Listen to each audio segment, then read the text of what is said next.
Praise the lord. సహోదరుడు భగత్ సింగ్ గారి అనుభవములు దేవుడు తనకు బయలుపరిచిన దైవ మర్మములు. ఆయన యందు మమ్మును ఎల్లప్పుడూ విజయోత్సవంతో ఊరేగించుచున్న దేవునికి స్తోత్రము. 2 కొరింథీయులకు రాసిన పత్రిక 2:14 సంఘములోని రెండవ కాలము స్ఫుర్ణ కాలము నాటిది.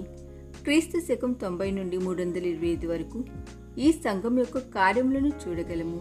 స్ఫుర్ణ అని పేరు శ్రమను సూచించుచున్నది. మృత్యుడై మరలా బ్రతికిన వాడనని ఈ సంఘమునకు ప్రభు బయలుపరుచుకునెను. ప్రకటన 2:8 బోళము మరణించిన వారి దేహములకు పూయబడును. యోహాను సువార్త 19:39-40 అయితే మొదట బోళమును పొడి చేయవలెను.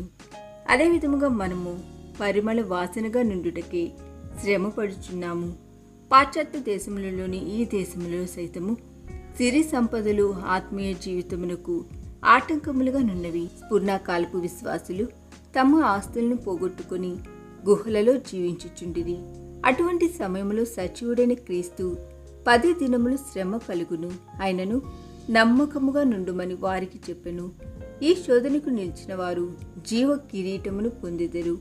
యాకోబు రాసిన పత్రిక 1:12 ప్రభు రాకడను ప్రేమించుచు ప్రతి శోధన జయించువారు ఈ జీవ కిరీటమును పొందుదురు.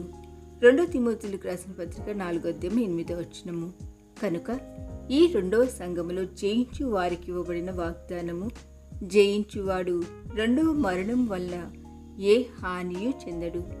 యేసుక్రీస్తు ప్రభు మృతిని గెలిచి సజీవుడాయెను. ఈ క్రీస్తు ప్రభు మనతోనున్నాడు కనుక ఆయన సహాయము ద్వారా ప్రతి శోధనను మనము జయించగలము. ఈ దిన ధ్యానము మనందరి ఆత్మీయ జీవితమునకు ఆశీర్వాదకరముగా ఉండునుగాక. ఆమేన్.